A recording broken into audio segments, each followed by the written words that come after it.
Class 12 UP board के प्यारे विद्यार्थियों, स्वागत है आप सभी का शिवम लेक्चरर में। सामान्य हिंदी प्री बोर्ड का पेपर है जो प्री बोर्ड एग्जाम के लिए इम्पोर्टेंट है। पेपर कोड है 302 BBD।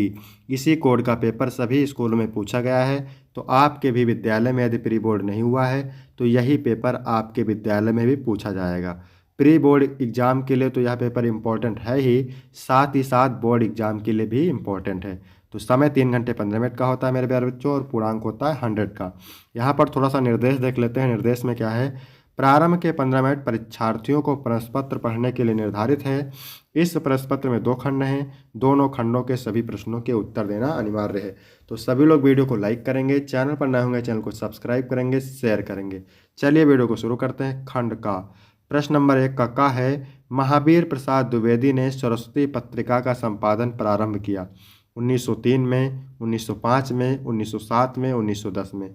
तो महावीर प्रसाद द्विवेदी ने सरस्वती पत्रिका का संपादन प्रारंभ किया था 1903 में। पहला ऑप्शन करेक्ट हो जाएगा। इसके बाद अगला प्रश्न है, कल्प वृक्ष के लेखक हैं वासुदेव शरण अग्रवाल, रामचंद्र शुक्ल, प्रेमचंद, प्रताप नारायण मिश्र।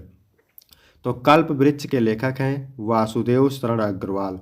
वासुदेव शरण अग्रवाल की और इम्पोर्टेंट रचना याद रखना है, बोर्ड एग्जाम के लिए इम्पोर्टेंट है।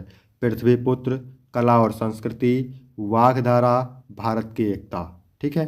फिर अगला प्रश्न है, गोदान किस विधा की रचना है? नाटक, कहानी, उपन्यास, रेखाचित्र। तो गोदान मुंशी प्रेमचंद का उपन्यास है। गबन भी मुंशी प्रेमचंद का उपन्यास है, इसको याद रखेंगे। यदि आपको इसका PDF चाहिए तो डिस्क्रिप्शन में टेलीग्राम की लिंक मिल जाएगी, वहाँ से टेलीग्राम ज्वाइन करेंगे, आपको PDF मिल जाएगा। फिर अगला प्रश्न है, विद्यानिवास मिश्र निबंधकार हैं, ललित निबंधकार हैं, विचार प्रधान निबंधकार हैं, ऐतिहासिक निबंधकार हैं, मनोवैज्ञानिक निबंधकार हैं। तो विद्यानिवास मिश्र ललित निबंधकार हैं। पहला ऑप्शन करेक्ट हो जाएगा। अगला है, जयशंकर प्रसाद के नाटकों में प्रधानता है ऐतिहासिकता की, मनोविज्ञान की, जासूसी की, तिलस्मी की। तो जयशंकर प्रसाद के नाटकों में प्रधानता है ऐतिहासिकता की। पहला ऑप्शन करेक्ट हो जाएगा। इसके बाद प्रश्न नंबर 2 का है, पृथ्वीराज रासो पुस्तक के रचनाकार हैं। तो पृथ्वीराज रासो के चंदवरदाई हैं, जगनिक हैं, विद्यापति हैं, अमीर खुसरो हैं। तो पृथ्वीराज रासो पुस्तक के रचनाकार हैं चंदवरदाई। पहला ऑप्शन राइट हो जाएगा। ठीक है, चंदवरदाई। इसके बाद है, कबीरदास किस भक्ति काव्यधारा के कवि हैं? ज्ञानाश्रयी काव्यधारा के, प्रेमाश्रयी काव्यधारा के, राम भक्ति काव्यधारा के, कृष्ण भक्ति काव्यधारा के। तो कबीरदास ज्ञानाश्रयी काव्यधारा के कवि हैं। पहला ऑप्शन राइट हो जाएगा। इसके बाद अगला प्रश्न है, कामायनी रचना है छायावाद की, प्रगतवाद की, प्रयोगवाद की, नकेनवाद की। तो कामायनी रचना है छायावाद की। ठीक है, पहला ऑप्शन राइट हो जाएगी। कामायनी महाकाव्य जयशंकर प्रसाद का है। इसके बाद अगला प्रश्न है, चांद का मुंह टेढ़ा है रचना है मुक्तिबोध की है, अज्ञेय की है, केदारनाथ अग्रवाल की है, नागार्जुन की है। तो चांद का मुंह टेढ़ा है, ये रचना है गजानन माधव मुक्तिबोध की। किसकी है? गजानन माधव मुक्तिबोध की। इसके बाद अगला प्रश्न है, हिंदी साहित्य के किस काल को श्रृंगार काल कहा जाता है? हिंदी साहित्य के किस काल को श्रृंगार काल कहा जाता है? आदिकाल को, भक्ति काल को, रीति काल को, आधुनिक काल को। तो हिंदी साहित्य के रीति काल को, हिंदी साहित्य के रीति काल को श्रृंगार काल कहा जाता है। तो तीसरा ऑप्शन राइट हो जाएगा। मोस्ट इंपॉर्टेंट है, प्री बोर्ड एग्जाम अगर आपका नहीं हुआ है तो उसमें तो ये पेपर पूछा ही जाएगा, लेकिन साथ ही साथ बोर्ड एग्जाम के लिए महत्वपूर्ण है। ठीक है, तो सभी लोग वीडियो को लाइक करेंगे, सब्सक्राइब करेंगे और दोस्तों में शेयर करेंगे।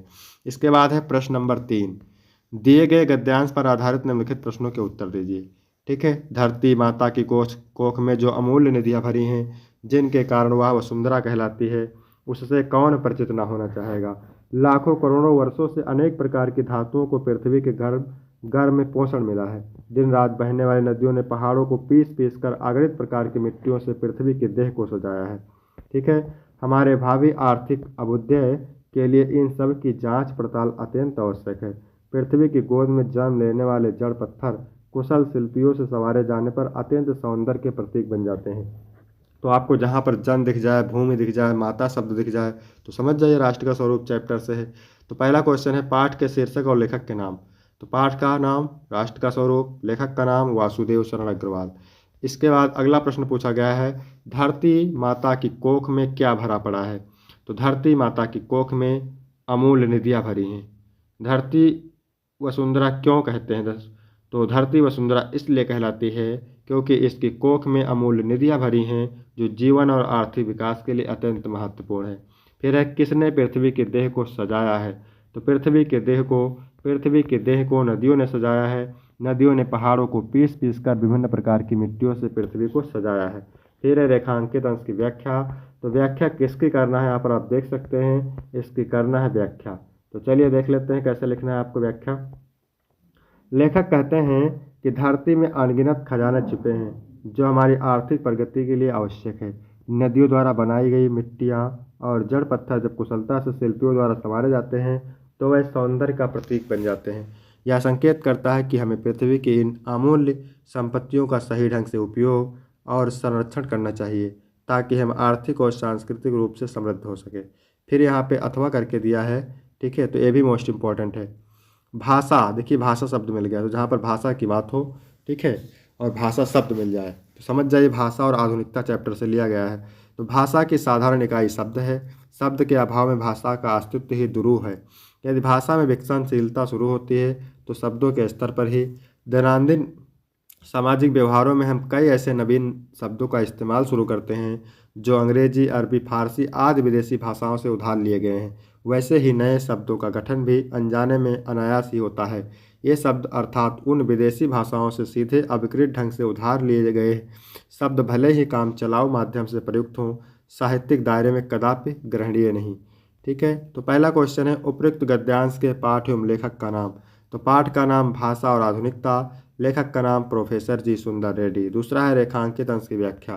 तो व्याख्या किसकी करना है? जिसकी रेखा खींची हुई है यहाँ से लेकर के यहाँ तक की। तो चलिए देखते हैं कैसे लिखना है। लेखक कहते हैं कि भाषा में नए शब्दों का विकास आवश्यक है, लेकिन ये शब्द केवल उधार के ही नहीं होने चाहिए। उधार के शब्दों को साहित्यिक दायरे में प्रयोग करने के लिए उन्हें भाषा की मूल प्रकृति के अनुसार शुद्ध किया जाना चाहिए। इसके लिए प्रयास और मेहनत की आवश्यकता है। इसके बाद अगला प्रश्न है भाषा में विकसनशीलता किस स्तर पर शुरू होती है? तो भाषा में विकसनशीलता शब्दों के स्तर पर शुरू होती है। फिर अगला प्रश्न है नए शब्दों का गठन कैसे होता है? तो नए शब्दों का गठन अनजाने में और अनायास होता है, जिससे हम कई विदेशी भाषाओं से उधार लिए गए शब्दों का भी इस्तेमाल करते हैं। फिर दुरूह तथा अविकृति शब्दों के अर्थ लिखना है। ठीक है, इसके बाद प्रश्न नंबर 4 है दिए गए पद्यांश पर आधारित निम्नलिखित प्रश्नों के उत्तर दीजिए। नील परिधान वीच सुकुमार, खुल रहा मृदुल अध खुला अंग, खिला हो जो बिजली का फूल, मेघ बन बीच गुलाबी रंग। तो ये श्रद्धा मनु से लिया गया है, कवि है जयशंकर प्रसाद। इसके बाद है कविता में किसके रूप का वर्णन किया गया है? तो श्रद्धा के। बिजली के फूल से क्या तात्पर्य है? बिजली के फूल का तात्पर्य श्रद्धा का आकर्षक और गौर वर्ण से युक्त सुंदर शरीर है। फिर है रेखांकित अंश की व्याख्या। तो व्याख्या चलिए देख लेते हैं पूरे की। श्रद्धा अपने शरीर पर पीले रंग का मेष चर्म धारण किए हुए है। उसकी वेशभूषा में से कहीं कहीं उसके कोमल और सुकुमार अंग दिखाई दे रहे हैं। उन्हें देखकर ऐसा प्रतीत हो रहा था मानो नीले बादलों के वन में गुलाबी रंग का सुंदर बिजली का फूल खिला हो। फिर है उपयुक्त पद्यांश में कौन सा अलंकार है? तो प्रेच्छा है, रूपक है, विरोधाभास है।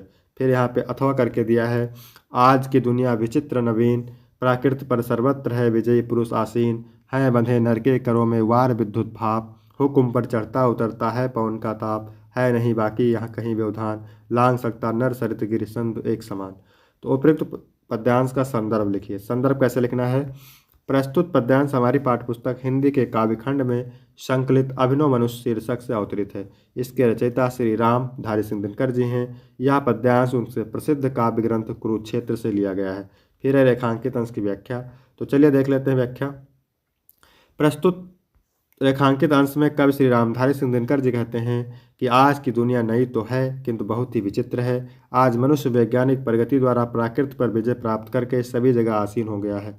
इसके बाद अगला प्रश्न है आज के मनुष्य ने किस पर विजय प्राप्त कर ली है? तो प्राकृति पर विजय प्राप्त कर ली है। किसके हुक्म पर पवन का ताप चढ़ता उतरता है? तो मनुष्य के हुक्म पर पवन का ताप चढ़ता उतरता है। इसके बाद है नहीं बाकी कहीं व्यवधान से क्या आशय है? तो रामधारी सिंह दिनकर जी कहते हैं कि आज के युग में कहीं भी रुकावट नहीं है, क्योंकि मनुष्य ने सभी प्रकार के आविष्कार कर लिए हैं, इसलिए कहीं भी व्यवधान बाकी नहीं है। इसके बाद 5 का नंबर है निम्नलिखित में से किसी एक लेखक का साहित्यिक परिचय देते हुए उनकी प्रमुख कृतियों का उल्लेख कीजिए। 80 शब्द में देना है। Hazari Prasad Dwivedi, Harishankar Prasai, doctor APJ Abdul Kalam. ठीक है, आप कमेंट करके बताएंगे तो इसका भी वीडियो आपको मिल जाएगा। फिर है कवि का साहित्यिक परिचय, मैथिली शरण गुप्त, सुमित्रानंद पंत और महादेवी वर्मा।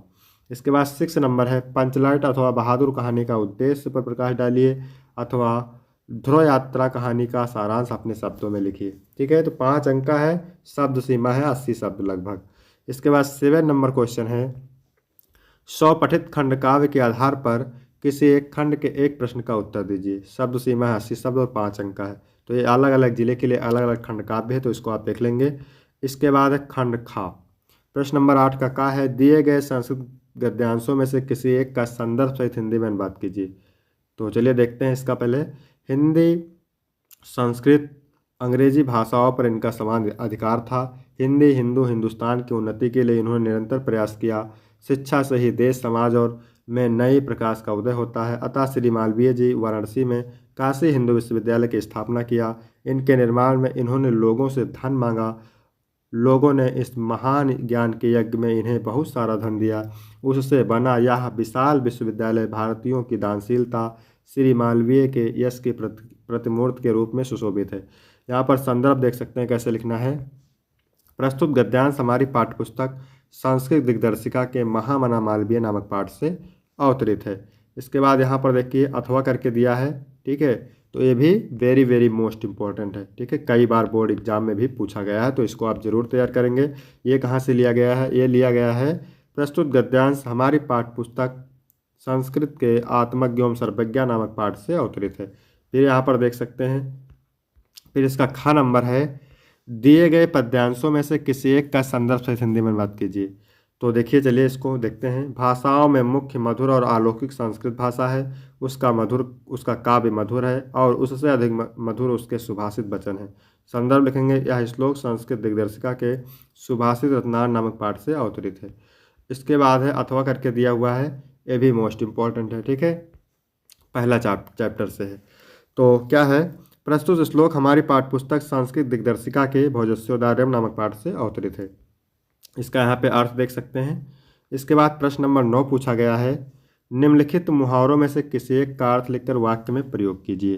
तो अग्ल पर पर्दा पड़ना, इसका मतलब होता है मूर्ख बनना। कान भरना मतलब चुगली करना। खून खौलना मतलब क्या होता है? गुस्सा आना। दाल में काला होना यानी रहस्य होना, किसी बात में गड़बड़ होना। फिर 10 नंबर प्रश्न पूछता है अपठित गद्यांश, 5 अंक का होता है। समाज में पैसे का कितना महत्व है? आंसर सारा आपको मिल जाएगा, अच्छे से पढ़ेंगे। तो समाज में पैसे का अत्यधिक महत्व है। आज के समय में कुलीनता, शराफत, गुण और योग्यता को मापने की एकमात्र कसौटी पैसा ही बन गया है। जिसके पास धन है उसे ही समाज में देवता स्वरूप मानकर सम्मान दिया जाता है। इसके बाद क्या पैसे का आचरण पर कुप्रभाव भी पड़ता है? तो पैसे का आचरण पर गहरा कुप्रभाव पड़ता है। धन के लोभ ने मानवीय भावनाओं को पूरी तरह अपने बस में कर लिया है, जिसके कारण व्यक्ति का अंतःकरण मन काला या अनैतिक होने पर भी वह केवल धन के बल पर समाज में ऊंचा स्थान पा लेता है। यहाँ तक कि साहित्य और कला जैसी पवित्र विधाएं भी धन के आगे झुकने लगी हैं। इसके बाद है कुलीनता और शराफत शब्दों का अर्थ स्पष्ट कीजिए। तो कुलीनता का अर्थ है अच्छे या उच्च कुल के खानदान में जन्म लेना। सामाजिक संदर्भ में इसे मर्यादा और वंशागत प्रतिष्ठा से जोड़कर देखा जाता है। शराफत का अर्थ है सज्जनता, भलमानसाहत या शिष्ट व्यवहार। यह व्यक्ति के नैतिक चरित्र और दूसरों के प्रति उनके सम्मानजनक व्यवहार को दर्शाता है। फिर 11 का नंबर है, निम्नलिखित शब्द युग्मों का सही अर्थ चयन करके लिखिए। मनोज और मनोज्ञ। तो मनोज का मतलब क्या होता है? कामदेव, और मनोज्ञ मतलब होता है सुंदर। स्वर्ण और स्वर्ण, तो स्वर्ण का मतलब होता है सोना और स्वर्ण का मतलब होता है उच्च जाति का। इसके बाद है निम्नलिखित शब्दों में से किसी एक शब्द के 2 अर्थ लिखिए। तो अर्क का 2 अर्थ है सूर्य, रस या तांबा। जड़ का अर्थ है क्या? मूल, पेड़ का निचला हिस्सा। ठीक है, या मूर्ख कह सकते हैं, बुद्धिहीन कह सकते हैं। चपला का मतलब बिजली, चंचल स्त्री। और मधु का शहद, मकरंद, शराब या फिर मधुरा। इसके बाद अगला प्रश्न है, निम्नलिखित वाक्यांशों के लिए एक शब्द चयन करके लिखिए।